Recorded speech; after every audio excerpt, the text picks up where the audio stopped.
رمضان بیا و از فضای ما غم رو ببر، با قدومت فیض آر و دیده نم رو ببر. رمضان بیا و از فضای ما غم رو ببر، با قدومت فیض آر و دیده نم رو ببر. بسم الله الرحمن الرحیم. الحمد لله رب العالمین و الصلاة و السلام علی سید الانبیاء والمرسلین حبیبنا محمد و علی آله و صحبه اجمعین. بینندگان عزیز و گرامی، السلام علیکم و رحمت الله و برکاته. در این لحظه های آسمانی و در این ماه مبارک با شما عزیزان هستیم در این برنامه با موضوع خیلی مهم که ارتباط مستقیم با ماه مبارک رمضان دارد، توبه. و استاد توبه و برنامه‌های اخلاقی جناب حضرت فضلالحق سلیمانی، استاد بزرگوار و شیخ عزیز، خوش آمدید به برنامه توبه. توبه کردید یا نه؟ من در عرض سلام دارم خدمت شما و خدمت هم بینندگان عزیز و ارجمند. امیدوارم که در هفته‌ای که گذشته از ماه مبارک رمضان توانسته باشیم اونگونه که شایسته این ماه مبارک است فرصت رو استفاده بکنیم و گرچه که این موضوع توبه باید در آغاز ماه مبارک می بود، اما خب این ماه مبارک انقدر برکات زیاد دارد و بحث برای صحبت که بالاخره در هر روزی از این ماه هم یک صحبتی و بحثی برای گفتن هست. در خدمت شما هستم. سلامت باشید. جناب استاد، همیشه وقتی که صحبت از رمضان میشه اولین چیزی که به ذهن خطور میکنه توبه کردن است. بعضی از انسان ها شاید توبه رو بندازن به ماه رمضان، حالا رمضان که آمد روزه میگیریم و توبه میکنیم. ارتباط توبه با ماه رمضان. ماه مبارک رمضان ماهی است که ما در این ماه تلاش میکنیم که رابطه خودمون رو با الله متعال تجدید بکنیم و همه چیز مهیا میشه و فضا ما رو به این سمت میبره. آسمان آماده میشه، درهای بهشت باز میشه، درهای جهنم بسته میشه، شیطان ها بسته میشن و 2 میلیارد مسلمان آستین همت رو بالا میزنن و شروع میکنن روزها روزه میگیرن، شبها عبادت میکنن. یعنی کلا فضا به این سمت میبره ما رو به سمت بازگشت به الله متعال و خود همین بازگشت به سوی الله متعال معنیش میشه توبه. خود همین توبه از لحاظ لغوی اگر بخوایم حساب بکنیم و مفهوم توبه رو بخوایم بررسی بکنیم، توبه یعنی بازگشت، یعنی رجوع به الله متعال، بازگشت به الله متعال.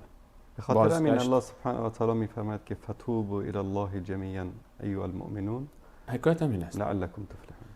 موضوع بحث بازگشت به سوی الله متعال، توبه یعنی بازگشت اصلا رجوع، معنیش میشه رجوع به هر آن چیزی که الله متعال دوست دارد و رجوع و دور شدن و فاصله گرفتن از هر چیزی که الله متعال دوست ندارد. ما در قرآن کریم وقتی که نگاه میکنیم و در احادیث رسول الله علیه السلام مفهوم توبه بسیار پررنگ است. ما در قرآن کریم بیش از 100 مرتبه درباره توبه صحبت شده. آیاتی هست که لفظ توبه و کلمه توبه و مشتقات توبه در اون استفاده شده. و همچنین ما در قرآن کریم سوره‌ای داریم مثلا به نام توبه.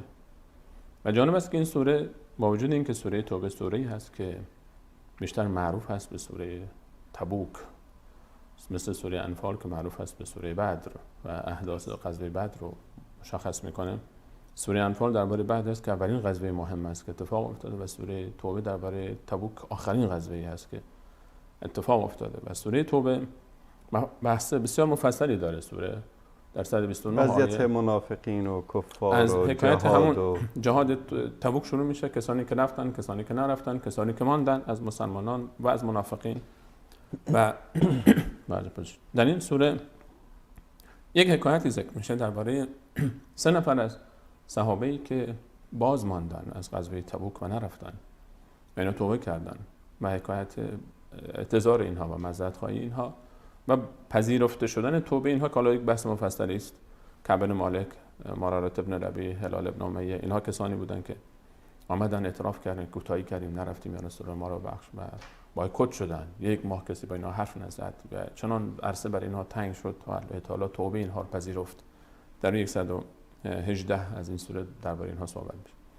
همچنین ما در روایات رسول الله علیه السلام وقتی که نگاه میکنیم ما آیات احادیث زیادی رو ما داریم که در باره توبه صحبت میکنه. توبه به مفهوم دیگر اگر بخوایم بگیم ساده‌تر بخوایم توبه رو توضیح بدیم، ما در دنیا پلش گروه من شما رو زیاد خواهد کرد انشاءالله که دیگه تمام رمضان اگر نمیبود براتون آب گرم می آوردیم. در موضوع توبه ما مسلمان ها، ما انسان ها به صورت عموم در دنیا میدان جنگی است، میدان کارزاری است بین فرزندان آدم علیه السلام و بین فرزندان و پیروان شیطان. خب در میدان جنگ انسان هر جنگی انسان زخمی میشه، انسان بالاخره نیاز به تداوی داره و درمان داره. همیشه در پشت صحنه میدان‌های جنگ یک بیمارستان‌هایی است، بیمارستان‌های صحرایی است یا شفاخانه به تعبیر دیگرش، و در اونجا بیماران رو و زخمی‌ها رو میبرن بستری میکنن تا ترمیم بشن و دوباره بیان به میدان و در میدان بیان. اون بیمارستان همین توبه است. توبه یک بیمارستانه، یک شفاخانه است. انسان در مبارزه با شیطان میلغزه، انسان گناه میکنه و این طبیعت تمام است. رسول الله فرمود که همه انسان‌ها گناه میکنن، همه انسان‌ها خطا هستند، نه که یک خطا خیلی خطا میکنن، خیلی اشتباه میکنن. و خیر الخطائین التوابون، و بهترینشون کسانی هستند که توبه میکنن. ما در میدان توبه، در میدان مبارزه با شیطان و نفس بالاخره فریب میخوریم و انسان در میدان مبارزه با شیطان ما ضعیف هستیم و خلق الانسان ضعیفا. الله متعال میفرماید ضعیف هستیم. اگر خود ما بدون رجوع به الله متعال، بدون توکل بر الله متعال، بدون نصرت الله متعال در این میدان وارد نشیم، شکست خوردیم، از بین میریم. و چیزی که ما خیلی کمک میکنه میدان توبه است. میدان توبه والله یرید ان یتوب علیکم. الله متعال میخواهد، دوست دارد که شما توبه بکنید، به شما رجوع بکنه و شما توبه بکنید و برگردید. و وقتی که ما در این میدان زخمی میشیم، میریم در بیمارستانی به نام توبه، اونجا زخمای خودمون رو ترمیم میکنیم، اونجا دوباره قدرت میگیریم، اونجا دوباره قوت میگیریم، دوباره میایم واسه در میدان و دوباره این فرصت به ما ایجاد میشه، این فرصت که خودمون رو تمدید بکنیم. و توبه رو الله متعال در قرآن کریم درباره توبه وقتی صحبت میفرماید ان الله یحب التوابین. الله متعال دوست داره کسانی رو که توبه میکنن. یک از صفات الله متعال این تواب هست. ان الله هو التواب، کسی که بسیار توبه ها رو میپذیره، بسیار غافر الذنب و قابل التوب شدید العقاب. غافر الذنب است، گناهان رو میبخشه، و قابل التوب است و توبه ها رو قبول میکنه. علم یعلم ان الله، در همین سوره توبه الله تعالی میفرماید در 104 علم یعلم ان الله هو یقبل التوبه عن عباده. آیا بندگان نمیدانند که الله تعالی توبه را از بندگانش میپذیرد؟ اینقدر آیات درباره توبه هست که در قرآن کریم یکی از زیباترین، من میگم که یکی از زیباترین مفاهیمی که در اسلام وجود دارد و هیچ بهانه‌ای رو برای هیچ کسی در هیچ سنی و جنسی قرار نمیده که برگرده توبه است. توبه دری که همیشه باز است برای برگشتن، برای همه باز است، دری که برای همه باز است در هر شرایطی. یعنی هیچ انسانی وقتی که میاد به سمت اسلام و وقتی که میاد به سمت دین و وقتی میخواد تجدید رابطه بکنه با الله متعال، بهانه‌ای برای نیامدن ندارد وقتی مفهوم توبه جلوش قرار میگیره با این عظمتی که دارد. درباره توبه الله متعال رسول الله علیه السلام فرمود الله تعالی خودش قبل از اینکه بنده خوشحال بشه الله خوشحال میشه. توبه، گناه انسان رو، سنگینی گناه، بار گناه سبب میشه که انسان خسته بشه خود به خود، چون تطابق نداره با اون فطرت انسان، با اون اصل انسان. حکایت جسم ما وقتی که یک چیزی میخوریم که مطابق نیست با جسم ما و سازگار نیست با ساختار جسم ما، بیمار میشیم، مریض میشیم، اذیت میشیم. روح همینه دقیقاً، یعنی کاری که انسان انجام میده و با ساختار فطرت سلیم روح سازگار نیست و که گناه هست، انسان رو آزار میده، ناراحته، پریشانه، مضطربه. و توبه انسان رو آزاد میکنه و انسان رو خلاص میکنه. خوشحال، یک حس خوبی به آدم دست میده وقتی توبه میکنه. و الله متعال، و عجیب‌تر این است که رسول الله فرمود که الله متعال چنان خوشحال میشه از توبه انسان، الله بیشتر خوشحال میشه تا خود بنده. و رسول الله مثال زد، فرمود که یک نفری در بیابانی وقتی میرود با یک شتری، مقداری باری هم داره، غذایی هم داره، آبی داره، در خستگی راه میخواد یک جای استراحت بکنه، زیر یک درختی میاد و سایه‌ای مینشینه و دراز میکشه که میخوابه. وقتی که بیدار میشه میبینه که این شتر نیست، این شتر گم شده، این شتر رفته و بارم باهاش رفته در یک بیابان گرمی که انسان نه غذایی داره، نه آبی داره، نه آبادی هست. شتر با بارش وقتی بره دیگه انسان محکوم به زوال است، محکوم به هلاک است. و این همینطور پریشان و مضطرب میماند که من چیکار بکنم. همینطور در این فکر هست که یک دفعه خواب میاد دوباره، بعد که بیدار میشه میبینه که شطورش دوباره آمده بالا سرش و از شدت خوشحالی میگه اللهم انت عبدی و انا ربک. اخطأ من شدت الفرح. رسول الله فرمود که از شدت خوشحالی اشتباه میگه، اصلا جمله رو اشتباه میگه، به جایی که خدای من بنده تو هم تو خدای منی، میگه خدای تو بنده منی من خدای تو هم. از بس خوشحال میشه. رسول الله فرمود که الله متعال از بازگشت شما از توبه یک انسان بیشتر از اون انسان خوشحال میشود، این انسانی که شطورش رو پیدا کرده. و وقتی که ما میایم نگاه میکنیم، باز رسول الله علیه السلام باز فرمود که الله متعال ان الله یبسط یده باللیل لیتوب مسیء النهار. شب دست خود رو، دستی که شایسته ذات الله متعال است، دراز میکند که گناهکاران روز را ببخشد و روز دستش رو دراز میکنه تا گناهکاران شب را ببخشد و منتظر است. یعنی 24 ساعت این در توبه باز، در توبه دری است که باز است و الله متعال خوشحال میشه. و الله متعال ان الله یحب التوابین، و دوست داره اونها رو و دوست داره و الله متعال منتظر است. الله متعال دوست داره کسی حرکت بکنه به سوی او و حرکت بکنه و به سمت او بیاد. ما وقتی در قرآن کریم نگاه میکنیم، آیاتی که در باب توبه هست، آیاتی هستند که آیات بسیار عجیبی هستند. ما یه گاهی در بعضی از علما وقتی که یک سوالی میپرسند که به نظر شما امیدوار کننده ترین آیه در قرآن کریم کدام است، این یک سوالی است. برخی اومدن جواب دادن گفتن که این الحسنات یذهبن السیئات، این آیه خیلی امیدوار کننده است. وقتی انسان گناه میکنه حسنات پاک میکنه اونها رو، گناه رو نیکی از بین میبره. برخی گفتن از این امیدوار کننده تر در سوره زمر آیه 53 هست که آیه معروفی است. قل یا عبادی الذین اسرفوا علی انفسهم لا تقنطوا من رحمت الله. بگو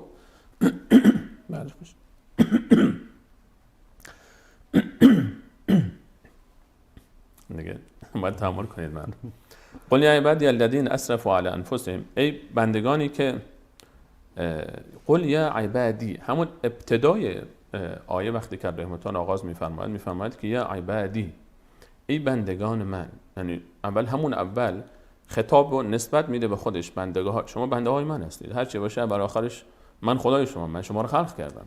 یا اول یک دلداری میده به کسانی که بسیار ناامید میشن از اینکه توبه بکنن. این آیه خطاب آیه به غیر مؤمنین است، به کسانی است که گناهکارن.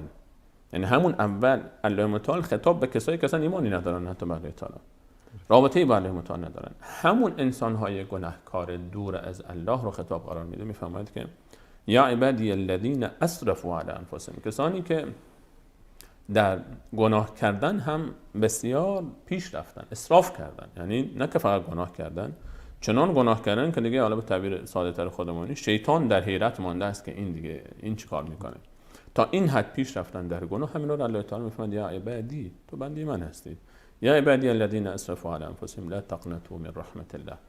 از رحمت الله متعال ناامید نشوید، از رحمت من الله ناامید نشید. ناامیدی از رحمت الله متعال مساوی با کفر قرار گرفته در قرآن کریم و در آیات مختلف، در دو آیه مختلف الله متعال می‌فرماید انه لا یئس من روح الله الا القوم الكافرون، فقط کافران هستند که ناامید هستند.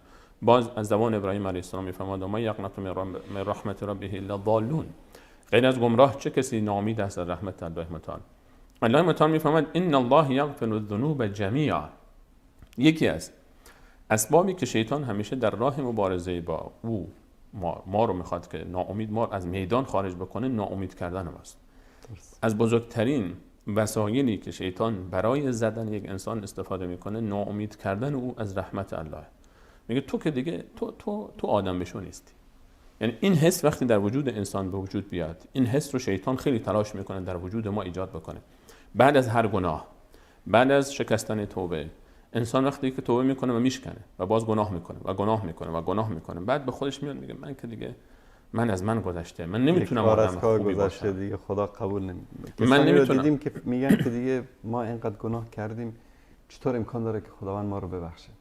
این بدترین، این از اون گناه بدتر است. این احساس بعد از گناه که الله من رو نمیبخشه، از خود گناه، هر گناهی که باشد، این خیلی بدتر از اون است. و تا عبادت ها رو انجام نمیدن دیگه، میگن فایده ای نداره دیگه، کار از کار گذشته. این گناه ناامیدی از تمام گناهانی که اون شخص انجام داده بدتر است. چون این سبب میشه که این ناامیدی از رحمت الله، اشاره کردیم که نزدیک مصادف با کفر است. و شیطان میاد ما رو سعی میکنه که از میدان خارج بکنه با این احساس. چون مثل این است که طرف بگن خب تو یک زخمی در بدن ایجاد شده، میگه تو دیگه درمان نمیشی، میمیری، راه علاجی نداری، جایی نرو. خود همین حس بدی که به دست میده و نمیره به دنبال درمان سبب میشه خود به خود این ناامیدی او را از بین میبره. و الله تعالی میفهمد که ان الله یغفر الذنوب جمیعا، الله تعالی تمام آن گناهان شما را میبخشه. وقتی میفهمید جمیعا، دیگه در تفاصیل این جمیعا وارد نشید که حالا اگر این هست این کار کرد اون کار کرد. جمیعا یعنی هر چیزی که اسمش هست گناه، هر آنچه که تحت اسم گناه داخل می شود، الله تعالی میفهمد من میبخشم. ان الله یغفر الذنوب جمیعا انه هو الغفور الرحیم. الله تعالی بسیار بخشنده و مهربان است. بلکه از این آیه 53 سوره مبارکه زمر من میگم آیه دیگری هم هست که خیلی امیدوار کننده تر از این آیه هست. این آیه که الله تعالی میفرماید که تمام گناهان شما رو میبخشد، واقعا آیه امیدوار کننده است. اولش فرمود که بندگان من، بعد فرمود کسانی که خیلی گناه کردید، بعد فرمود همه رو من میبخشم. حالا از این امیدوار کننده تر هم هست آیه 70 سوره مبارکه فرقان.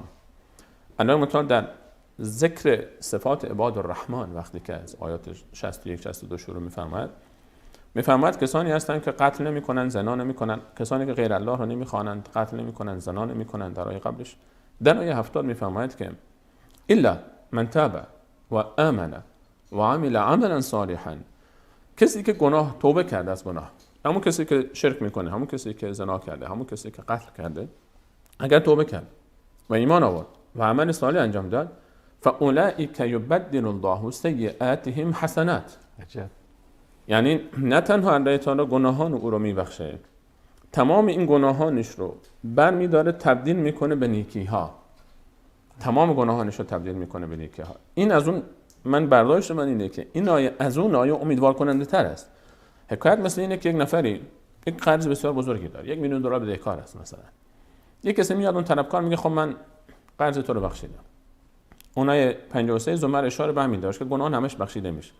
گناهان که بخشیده بشه، خب طرف میگه خب من گناهان من بخشیده شده، ولی ثوابی ندارم، یعنی فقط تا حالا از صفر باید شروع بکنم. الله تعالی میفهمه نه تنها گناهانتون رو میبخشم، همه اون گناهان رو از سمت چپ ترازو برمیدارم، اونه که سیئات هست میگذارم این طرف، عنوان حسنات برای تو حساب میکنم. فاولئک یبدل الله سیئاتهم حسنات.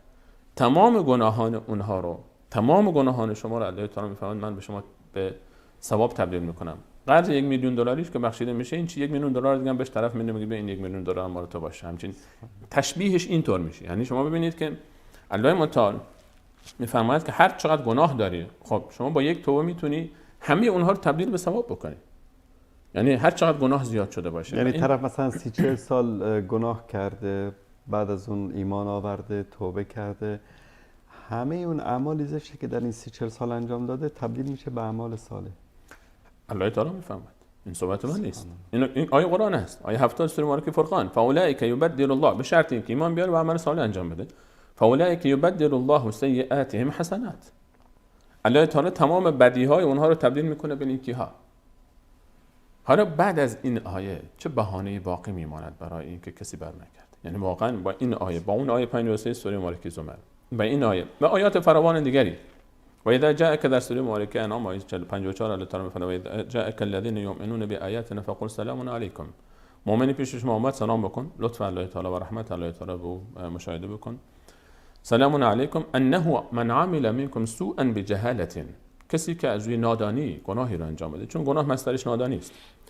ثم تاب من بعدی و اصلح، بعد از اون توبه بکنه و اصلاح بکنه خودش رو، فانه غفور رحیم، الله تعالی بخشنده و مهربان است. فمن تاب من بعد ظلمه و اصلح فان الله یتوب علیه. آیات انقدر فراوان است، کسی که توبه بکنه بعد از ظلمش و اصلاح بکنه الله تعالی رو میبخشه. هیچ راهی برای بازگشت، هیچ بهانه‌ای برای بازگشت باقی نمیماند. و یک داستانی رو حالا حتی اگر این شخصی که این کار کرده باشه زنا کرده باشه، مثلا یک مثالی، صحابی آمد پیش رسول الله علیه السلام، داستانش معروف است، به اسم ماعز ابن مالک الانصاری الاسلمی. ایشون ماعز آمد پیش رسول الله علیه السلام، روزی رسول الله علیه السلام در جمع صحابه بودن. ماعز آمد و گفت یا رسول الله طهرنی، یا رسول الله منو پاک کن. رسول الله فرمود که ویحک، ارجع استغفر الله و توب الیه، وای بر تو، برو استغفار کن و الله تعالی بخشه. رسول الله با ذکاوتش متوجه شده بود که منظور این فرد چیست، چه گناهی کرد. یک کمی رفت، نتونست. این بار سنگینی گناه کردیم بیشتر بر شانه های انسان وقتی میفته سنگینی میکنه. دوباره برگشت، دوباره گفت یا رسول الله طاهرنی، از سمت دیگه اومد. رسول الله فرمود همون جمله تکرار کرد، وای بر تو، برو استغفار کن الله تعالی تو رو میبخشه. از سمت دیگه رفت، دوباره یک مقداری دور شد، دوباره بار سوم آمد، دوباره همین حرفو زد، همون جواب رو شنید، دوباره رفت، بار چهارم دوباره همین حکایت تکرار شد.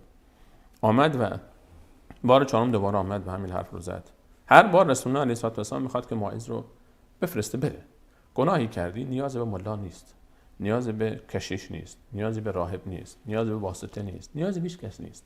انسان وقتی گناه میکنه بین خودش و بین الله تعالی، میره و مینشینه و ابراز پشیمانی میکنه و توبه میکنه. و رسول الله کلیسا نیست که بره اونجا پیش یک کشیشی و خلاصه اعتراف بکنه و بعد مبلغی پولم پرداخت بکنه و یک سک غفرانی هم بگیره. کشیش که به جای خود، رسول الله علیه السلام پیامبر امتم اگر باشد، پیامبر این درس دیگه، رسول الله 4 بار موعظ میاد، هر 4 بار رسول الله میگه برو وای بر تو، برو استغفار کن الله تعالی تو رو میبخشه. و گناه بزرگی است، گناه زنا است و حالا ادامهش میرسیم بهش. رسول الله حتی همین رو نمیخواد حکم اجرا بشه برش. گناهی کردی برو، چرا اعتراف میکنی؟ چرا خودت رو رسوا میکنی؟ برو بین خودت و بین الله تعالی. الله تعالی عیب پوشی کرده، تو چرا میای عیب خودت رو مطرح میکنی؟ و بار چهارم کمت، خب 4 بار اعتراف، الان دیگه رسول الله مأمور اجرای حکم است. رسول الله فرمود که وای بر تو، چه کار کردی تو؟ رسول الله میدونست، الان گفت زنیت، طلاق کردیم. رسول الله فرمود ابیه جنون، دیوانه است این؟ گفتن نه یا رسول الله والله ما دیوانگی از این ندیدیم، آدم عاقل است. دنبال بهانه‌هایی میگرده رسول الله که اینو ببخشه. اگه دیوانه باشه، دیوانه حرفش اعتبار نداره. فرمود اشری بخمر، مست چیزی خورده، چیزی نوشیده. اون وقتی بود که حرام شده بود خمر، حتی میگن این سال نهم این اتفاق افتاده، یعنی 2 سال قبل از وفات رسول الله علیه السلام. گفتن دهانشو بو کردن، گفتن یا رسول الله نه بوی خمری نمیده، سرهوش است. رسول الله فرمود که تو میدونی زنا چی است؟ شاید دستی زدی، شاید بوسه‌ای کردی. گفت یا رسول الله، گفت زنا چی؟ گفت نه یا رسول الله من زنا چی هست اصلا؟ تو تعریف کن. رسول الله میخواد فرار بکنه از موضوع اجرای حکم. گفت یا رسول الله همون رابطه‌ای که انسان با همسرش داره در راه حلال اگر حرام باشه از کسی دیگری میشه زنا. رسول الله فرمود میرفتی توبه میکردی، الان چرا این کار میکنید؟ گفت حالا ببرید حکم اجرا بکنید. سنگسار شد و مرد. بعد از این که ایشون کشته شد و حکم برش جاری شد، بعد از این همه تلاش رسول الله که فرار بکنه و نکرد، یکی از صحابه گفت که ما تمیتت، یکی 2 نفری بودن گفتن ما تمیتت الکلاب، حرف خیلی سنگینی زدن، گفتن مثل سگ مرد. یکی چند نفر دیگه این گفتن والله نه شما این حرفو نزنید. توبه کرد جانانه، جانش رو کف دست گذاشت. بعد رسول الله شنید وقتی دفنش کردن صحبت این 2 نفری که گفتن مثل چی مرد، بعد چیزی نفهمید. رفتن جلوتر دیدن یک چاله افتاده، یک درازگوشی اونجا مرده است، اکرمکم الله، الاغی مرده و از بوی تعفنش بلند شده. رسول الله صدا کرد، اون 2 نفر گفت بیاید اینجا. گفتن بله رسول الله. گفت برید از این لاشه این حیوان بخورید. گفتن یا رسول الله لاشه این حیوان، این خود پاکش هم حرام است خوردنش، این لاشهش که به جای خود. فرمود به والله اون حرفی که شما درباره برادرتان ماعز زدید از خوردن لاشه این حیوان بدتر بود. والله لقد تاب، این می‌خواست همین قسمت برسه، لقد تاب توبه لو قسمت، اگر توبه کرد که اگر تقسیم میشد بر کل زمین برای همه اهل زمین کافی بود. توبه حتی اگر کسی این کار رو هم کرده باشه، گناه مثل این، حتی اگر کسی قتل کرده باشه، آدم کشته باشه. رسول الله علیه السلام فرمود که در امتهای قبل از شما بنی اسرائیل یک شخصی بود 99 نفر رو کشته بود. این حدیث صحیح است، امام بخاری ذکر کرد. 99 نفر رو کشته بود. بعد خواست که توبه بکنه. گفت که به چند نفری دور بر که احساس می‌کنه اینا یکم آدمای مذهبی هستن. گفت من چیکار بکنم؟ گفتم برو پیش فلانی و عابدی است، زاهدی است، به تعبیر امروزی ما صوفی صاحب فلانی. درست. برو پیش اون ببین چی میگه. رفت گفت صوفی صاحب من میخوام توبه بکنم، نظر شما چیه؟ گفت چیکار کردی که میخوای توبه کنی؟ گفت 99 نفری رو کشتم. گفت تو 99 تا آدم کشتی میخوای توبه بکنی؟ من که هیچ کسی رو نکشتم میترسم که الله تعالی منو ببخشه، تو که هرگز نمیبخشه. برو که تو رو خدا نمیبخشه.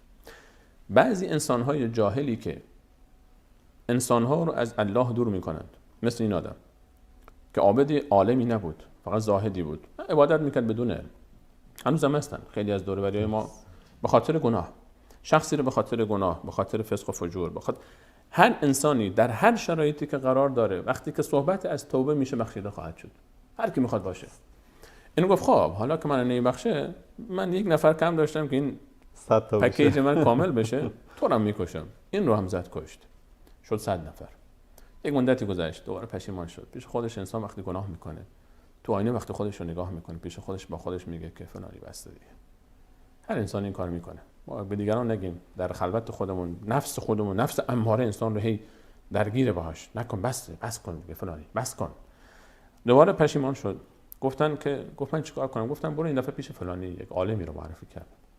رفت پیش اون، گفت که فلانی من یک گناهی کردم، میخوام توبه کنم. گفت باشه، خدا تو رو میبخشه. گفت هر گناهی باشه؟ گفت بله. گفت ولی اینکه 100 نفر کشته باشه. فرمود بله، ولی اینکه 100 نفر رو کشته باشه. بعد گفت خب من بعدش چیکار کنم؟ گفت توبه کن، این کارو بکن. گفت تو از اون جایی که زندگی میکنی فضا رو عوض کن. فضای همنشینان دور بر تو، همنشین تو به باید تا تو را عقل و دین بیفزاید. انسان وقتی که میگن که با بدان منشین که بد مانی، خوب پذیر است نفس انسانی. و انسان باید همنشین خوبی داشته باشه. یکی از اسبابی که در توبه خیلی کمک میکنه انسان رو و در استقامت بر توبه کمک میکنه انسان رو، فضا رو باید انسان عوض بکنه. همنشیناشو باید عوض بکنه، جمع دوستانشو باید عوض بکنه اگر دوستان نابابی هستن. فرمود برو فلانجا زندگی کن، اونجا تو رو مردمی هستن که در استقامت بر توبه کمک میکنن. مسیر رو حرکت کرد که بره، در بین راه مرد. ملائکه عذاب آمدن او رو ببرن به دوزخ، 100 نفر کشته. ملائکه رحمت آمدن که ببرن به بهشت، گفتن توبه کرده. اینا با هم اختلاف کردن. الان تا ملک سومی رو فرستاد برای اینها تا بین اینها قاضی باشه و حکم باشه. اینا اومدن گفت که ببینید که به کدوم سرزمین نزدیکتر است، جایی که حرکت کرد یا جایی که میخواد بره. بعد مطابق به جایی که میخواست بره مقصدش دستور داد که نزدیک شود. وقتی که حساب کردن یک وجب به جایی که میخواست بره نزدیکتر بود. سبحان الله. مطابق فرمود که بنده منو به بهشت ببرید. بردن به بهشت و بخشیدنش.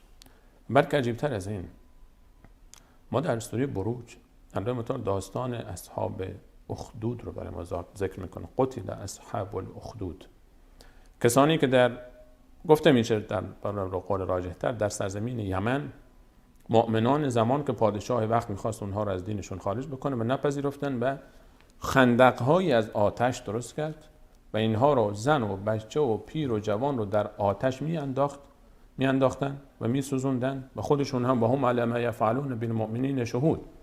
الله متعال میفهمد خودشون هم نظاره‌گر این صحنه بودن. یعنی جرمی بالاتر از این نیست که انسان‌های هزاران نفر، برخی تا 60,000 نفر گفتن، هزاران نفر کشته شدن به خاطر دینشان. بین اینها پیر هست، کودک هست، جوان هست. اینها رو کشته است. اینها همه رو کشتن و آتش زدن به خاطر دین. با این وجود الله تعالی فرمود اینهایی که این کارو کردن، در ادامه داستان فرمود ان الذين فتنوا المؤمنین والمؤمنات، کسانی که مؤمنین، مردان مؤمن و زنان مؤمن رو عذاب کردن و کشتن، ثم لم يتوبوا، و توبه نکردن، فلهم عذاب الحریق، فلهم عذاب جهنم و لهم عذاب الحریق. اینها در دوزخ میرن و همونجا میسوزن، همونطوری که اینها رو سوزاندن. مفهوم مخالف این آیه میشود. همینها الله تعالی فرمود ثم لم یتوبوا، اگر توبه نکنند سرنوشتشان این است. بخشیده میشد. اگه توبه میکردن بخشیده میشد. کسانی که هزاران نفر رو کشتند به خاطر دینشون و سوزاندن و شاهد بر این ماجرا بودند، این حکایت الان الله تعالی میفرماد اینها اگر توبه میکردن من اونها رو میبخشیدم. با این وجود و ما در بین صحابه مگر نداریم کسانی که سالهای آخر ایمان آوردن و چه کارها که نکردن. خالد ابن ولید، خالد رضی الله عنه یکی از مسئولین بزرگ شهادت 70 نفر در احد است. وحشی رضی الله عنه، ما میگیم با افتخار میگیم رضی الله عنه، قاتل حمزه است. حمزه رضی الله عنه رو کشت. ابو سفیان رضی الله عنه که تا آخرین یعنی 2-3 سال آخر هی داشت می‌جنگید برای رسول الله صلی الله علیه و آله، و اکرم ابن ابی جهل و صفوان ابن امیه و از این اسما زیاد است که الان به درازا میکشد حکایت.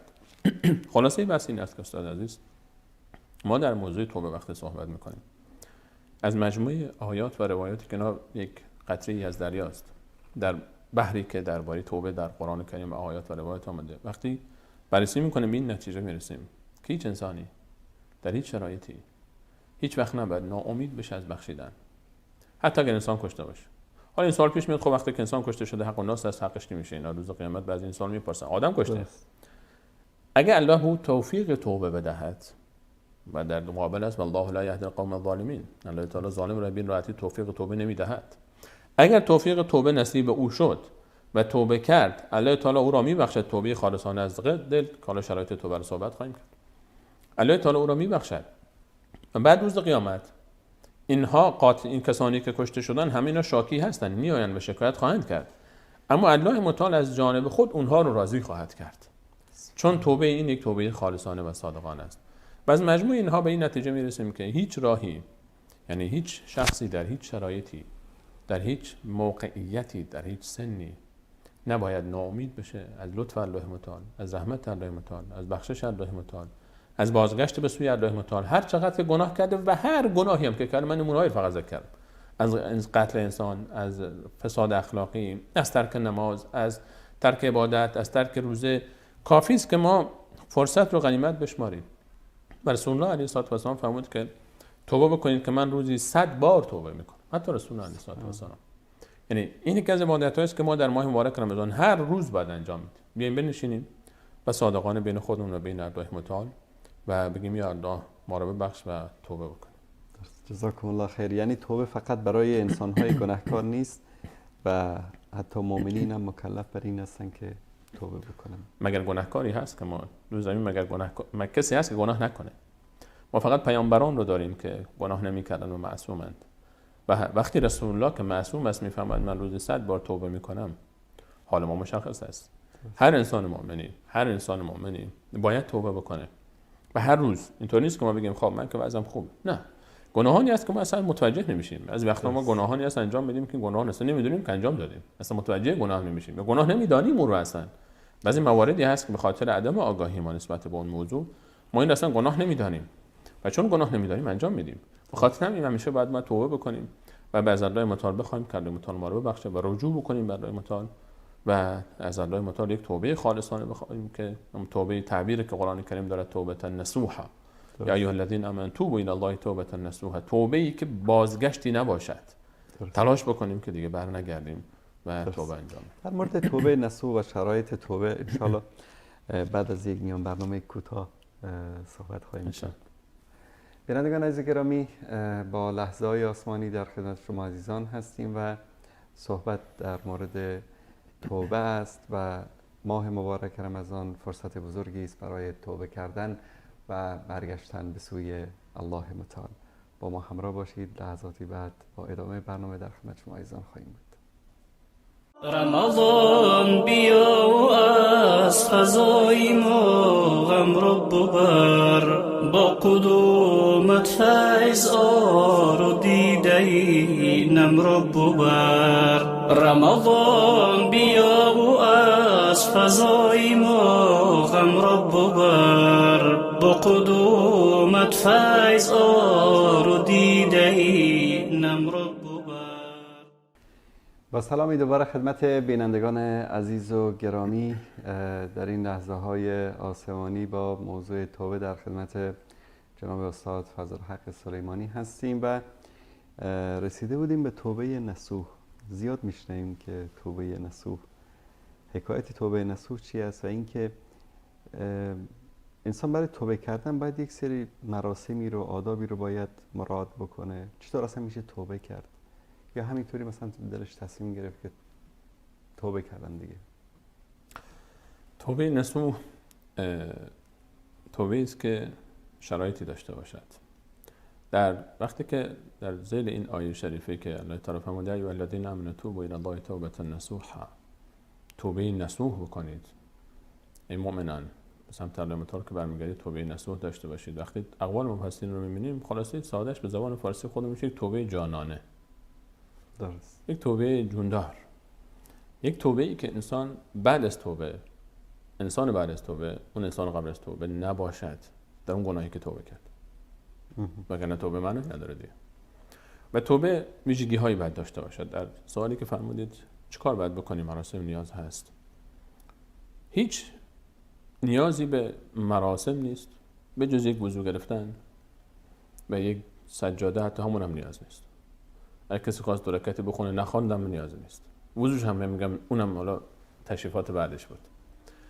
الله متعال در سوره مبارکه آل عمران از آیه 133 میفرماید وساری و الی مغفرة من ربکم جنة، به چشتای به سوی مغفرت الله متعال و جنت الله متعال که پهنای اون به اندازه آسمان ها و زمین است، اعدت للمتقین، برای متقیان آماده شده. متقیان رو در صفاتش بعد الله متعال میفرماید کسایی که انفاق میکنن در تنگ دستی و در گشاده دستی و خشمشون رو کنترل میکنن.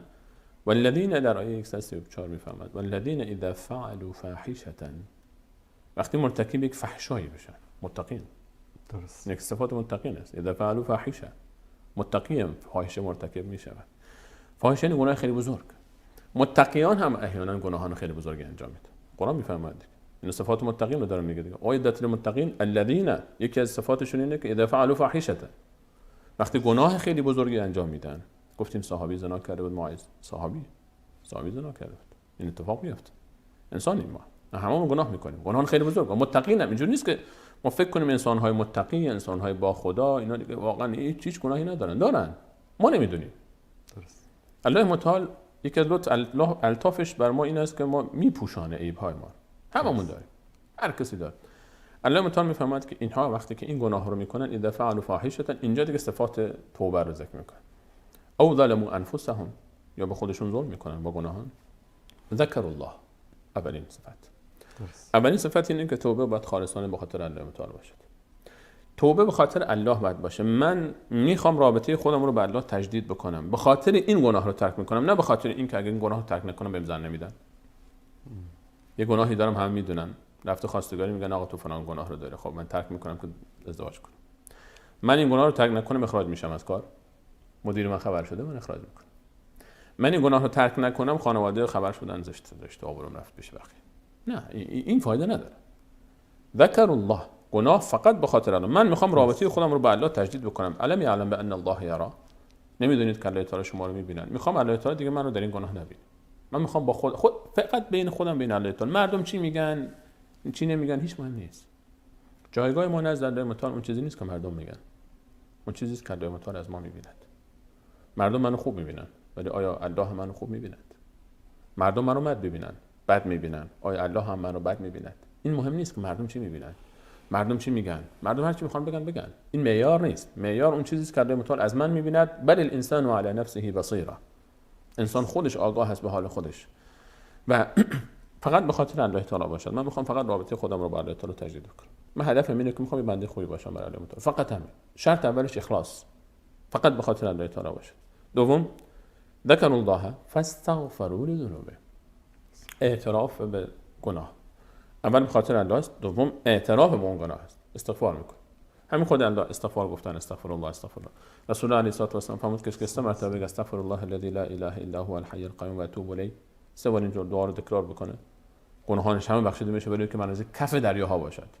کف دریاها این کفایی که روی آب تولید میشه. دومین شرط، اولیش بس اخلاص، دومیش اینه که اعتراف به گناه پیش الله متعال، نه پیش هیچ کس دیگه. حتی رسول الله، داستان معاذ گفتم، رفت پیش رسول الله، رسول الله گفت وای هک برو، چرا اومدی پیش من؟ برو پیش الله تعالی، برو پیش الله تعالی. نیازی نیست پیش هیچ کسی بریم، نیازی نیست گناهانمون اعتراف بکنیم، نیازی نیست به کسی بگیم من این گناه رو کردم، اصلا نیازی نیست. چه نیازی است که یک شخصی بره پیش یک کسی خودش رو عیبی رو که الله تعالی بر او پوشانده، این عیب رو خودش بیاد به دیگران آشکار بکنه؟ و پیش خودمون در خلوت خودمون نیت خالص خاطر الله متعال و اعتراف. ذکر الله فاستغفروا لذنوبهم و من یغفر الذنوب الا الله. الله تعالی میفهمه غیر از الله کی است که ببخشد؟ پیش کی میرید؟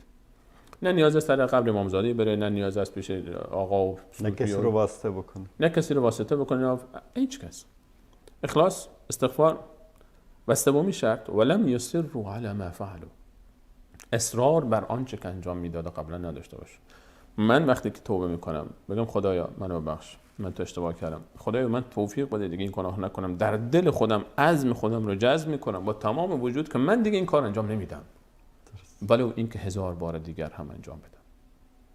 این معنی نیست که انجام ندم، تلاش میکنم همین الان که دارم توبه میکنم تلاش میکنم که دیگه این کار رو نکنم. درست. من این کار رو نمیکنم. من اگر کردم ولو اینکه فردا دوباره لغزیدم دوباره بلند میشم. این لباس من اینو شستم، اتو کردم، پوشیدم. این لباس کثیف میشه. کثیف میشه دیگه. طبیعت لباس اینه که کثیف میشه. خب وقتی کثیف شد، کسی به خاطر کثیف شدن لباس منو ملامت نمیکنه. اما اگه همین فردا هم لباس کثیف رو من امروز که لباس کنار خیابان میرم ماشین رد میشه لباس کثیف میشه، خب همه دیدن ماشین زد کثیف کرد، کسی منو ملامت نمیکنه، شده دیگه. ولی فردا اگه همین لباس رو پوشیدم ملامت میشم. چرا تمیزش نکردی؟ ولی لباس تقوا ذلک خیر. لباس تقوا میکاتش میده. لباس تقوا آلوده میشود. جایگاه ما در گناه، خود گناه اونقدر خطرناک نیست که موقعیت ما و تصمیم ما بعد از گناه اون مشخص میکنه حکایت رو. اون مهمتر از خود گناه هست. من بعد از گناه چیکار میکنم؟ این لباس من کثیف شد، ما یا توبه اینو میشورم، تمیز میکنم، دوباره میپوشم یا نه؟ همینه زندگی، همین. توبه میکنیم، انسان شکست میخوره، من شکست میخورم، من توبه میکنم این گناه رو نکنم، دوباره واقعا عزممو جزم میکنم، دوباره من شیطان اگه فریب داد، دوباره میام با تمام وجود، نه که پیش کنم خدایا خب منو بخش دلم از، خب این رمضان تمام بشه، فعلا رمضان حیف گناه نمیکنم، رمضان تمام بشه دوباره میرم سراغش. این توبه نیست. این توبه نیست.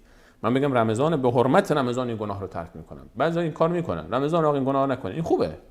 ولی توبه این نیست. لا یعرفون الله الا فی رمضان. این نیست که الان من در رمضان فقط آدم خوبی باشم، بعد از رمضان دیگه نه.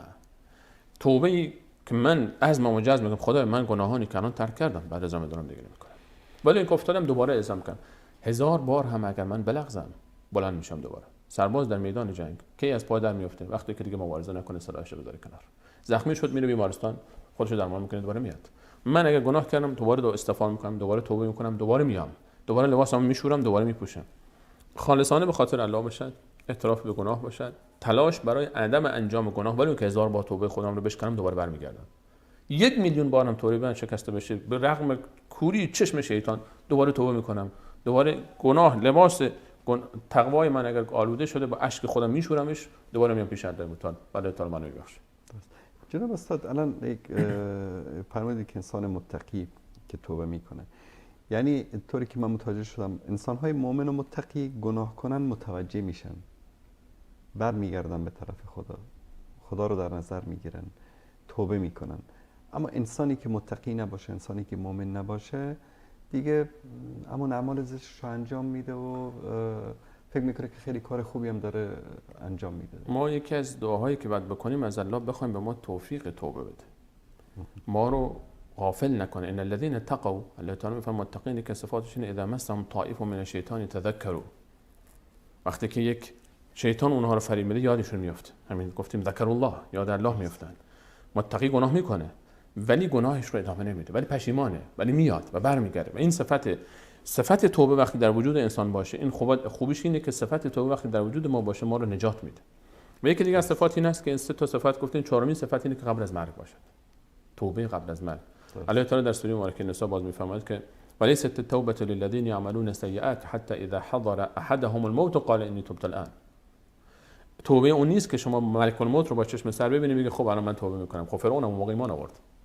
یعنی در توبه طول زندگی باز است، فقط همون لحظه که ملک الموت میاد دیگه توبه قبول نیست. چرا؟ چون اون موقع دیگه همه چی با چشم سر مشخص میشه. فرعون اون موقع ایمان آورده. حتی اذا ادرکه الغرق وقال آمنت انه لا اله الا الذي آمنت به بنو اسرائیل و انا من المسلمین.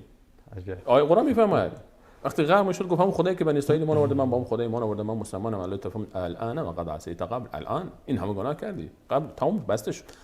توبه قبل از مرگ باید باشد. کسانی که میگن خب حالا بعداً توبه میکنم، خب این فردا افتادی مردی چه ضمانتی هست که زنده باشی؟ من میگم توبه امشب رو به امشب نگذاریم. کسی شاید الان دوستان عزیزان بیننده بگه خب من حالا امشب تهجد میخونم توبه میکنم. از کجا معلوم تا شب زنده باشیم؟ همین الان توبه خالصانه، استعراف به گناه، تلاش برای عدم تکرار گناه و قبل از مرگ. و 2 موضوع دیگه، کسانی که حق مردم رو خوردند، حق الناس، کسی که مالی داره از کسی مالشو بهش پس بده، مالی از کسی دستش بده مالشو پس بده، اگر تهمتی زده، اگر آبرویی ریخته، اگر غیبتی کرده، اگر دلشو به دست بیار. بعضی وقتا نمیتونیم. ما یک صحبتی کردیم پشت سر کسی، مثلا کسی رفته پشت سر کسی تخریب کرده، روش نمیشه بگه من فلانجا زیرا تو من زده بودم. نمیشه، بدتر میشه فکر. همچین مواردی رو چیکار بکنیم؟ یا کسی مالی داشته دست ما مرده رفته، اگه وارثی داره به وارث میدیم، وارثش هم نیست، نمیدونیم مثلا کجا بدیم. حالا کسی مثلا یه جای دزدی کرده الان پشیمونه، چیکار بکنه؟ به کی بده اینا رو؟ نمیدونیم به کی بده. اینجا بعد اگه میدانیم مال کیست به نیت او صدقه بدیم. اگر میدانیم که فلانی حقش رو خوردیم یا بدی کردیم، درباره اون دعا کنیم، انقدر دعا کنیم که احساس کنیم که دیگه حق اون ادا شده است. و یک نکته بسیار مهم دیگر در توبه درباره کسانی که تاثیرگذار در جامعه هستند، با قلمشون، با زبانشون، لیدرن، به قولی رهبرن، بزرگ بودن، پیشوا بودن، اینها یک عده‌ای رو به گمراهی کشاندن با افکارشون، با نظریاتشون، با راههایی که دادن، با قلمشون، با نوشته‌هاشون. الان پشیمون شدن، فهمیدن که اشتباه میکردن. اینها باید چیکار کنن؟ اینو یک شرط دیگه هم باید اضافه کنن، الا الذین تابوا و اصلحوا و بینوا. الله تعالی میفهمن توبه کنن، اصلاح کنن آنچه رو که خراب کردن و بیان کنن که من اشتباه میکردم. کسی کتابی نوشته در باطل، در ضلالت، در گمراهی، کتابی بر رد اون کتاب قبلیش باید بنویسه. مقاله‌ای نوشته قبلا در یک موضوع غلطی، الان پشیمان، ما باید جوابی بنویسه. صحبتی کرد یک جای مردم رو تشویق کرده و تحریک کرده به یک غلطی و یک اشتباهی، به یک نادرستی، به یک گناهی، الان باید بیاد و مردم رو بگه مردم من اشتباه کردم. اون حرفایی که می‌زدم، اون کارهایی که می‌کردم، اون نظریاتی که داشتم، بر این اساس کسانی که حق مردم برگردان اونها هست حقشون رو بدن و کسانی که اشتباهی کردن و سبب گمراهی دیگران شدن الان باید بیان اعلان براءت بکنن از گذشته خودشون. الی الذین تابوا و اصلحوا و بینوا، و بیان بکنن فاولئک اتوب علیهم. اونا کسان فاولئک یتوب الله علیهم، اونا کسانی هستن که الله تعالی توبه اونها رو میبخشد. اینها مختصر صفاتی هستند که یک توبه نصوح، یک توبه جانانه لازم دارد و از همه مهمتر این است که ما اگه توبه کردیم، بعد از توبه اگر شکست هم خوریم دوباره توبه میکنیم و هر بار همین حکایت تکرار میشه و هر بار با این نیت که من دیگه این کار رو انجام نمیدم، ولی اون که 1,000,000 بار همین تکرار بشود. لا تقنطوا من رحمت الله. 100 بار اگر توبه شکستی بازا مثلا اون حکایتی که آدمی که 100 نفر کشته بود دیگه، قتل خط وقتی بخشیده میشه دیگه فکر نمی‌کنم هیچ کدوم ما وضعمون بدتر از اون حکایت باشد. الله تعالی وقتی برای کسی که این همه دور بوده از اون میفهمد یا عبادی الذین اسرفوا علی انفسهم لا تقنطوا من رحمت الله، از رحمت الله ناامید نشید. به کافر مشرک ظالم فاسق میگوید انسان مؤمنی که حال گناهانی از او سر زده چرا باید ناامید بشه از رحمت الله تعالی؟ به شرط اینکه هیچ جایی برای ناامیدی نگذاشته الله تعالی، هیچ جایی برای ناامیدی نگذاشته. و این جمله آخر رو هم بگم که تا جایی که مثلا از بزرگان نقل شده است که فرمودن روز قیامت اگر به تو اختیار بدن که پرونده اعمالت رو بدیم دست مادرت به تو رسیدگی بکنی یا بدیم دست الله تعالی، کدوم رو انتخاب می‌کنی؟ این یک سوال جالب است. اگر از ما بپرسن که الله حساب رسه پرونده تو باشد روز قیامت یا مادرت، مادر ما با ما چطور رفتار خواهد کرد روز قیامت؟ ما رو چطور رفتار میکنه؟ در پاسخ گفتن میگوییم الله پرونده ما رو بررسی بکنه چون الله بسیار مهربان‌تر از مادر ماست. همچنین اللهی وقتی که ما رو به سمت خود میطلبد چه بهانه‌ای وجود داره که دیگه ما برنگردیم. الله تعالی مهربان‌تر از مادر به ماست، بلکه مهربان‌تر از همه عزیزانی که ما رو دوست دارن و مهربان‌تر از خود ما به ما الله متعال است. اینو فراموش نکنیم. الله متعال بیشتر از خود ما رو دوست داره و خوشحال میشه که ما برگردیم و فرصت الان فرصت رمضان فرصت توبه است. امیدوارم که این فرصت رو بتونیم استفاده بکنیم تا تجدید رابطه بکنیم، شاید رمضان دیگری نباشد و بعد از رمضان دیگه ما اون انسانی باشیم که در رمضان هستیم و اگر روزه نمیگیریم گناهان رو حداقل دیگه تکرار نکنیم. و توبه خالصانه یکی از قبول توبه یکی از نشانه‌هاش اینه که انسان دیگه اون گناه رو تکرار نمیکنه. جزاکم الله خیر. تشکر میکنم از جناب استاد شیخ فضل حق سلیمانی. الله متعال توبه همه ما رو بپذیره و به شما جزای خیرات رو بده. بینندگان عزیز گرامی، همونطوری که جناب استاد فرمودن از این لحظه ها استفاده کنیم.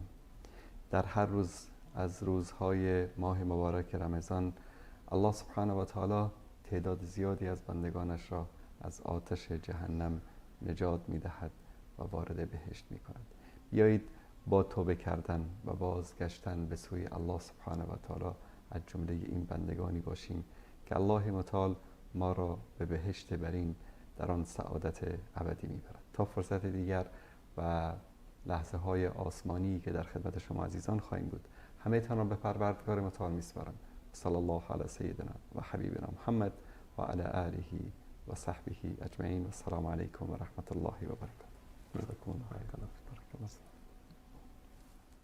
رمضان بیا و از فضای ما غم رو ببر، با قدومت فیض آر و دیده نم رو ببر. رمضان بیا و از فضای ما غم رو ببر، با قدومت فیض آر و دیده ای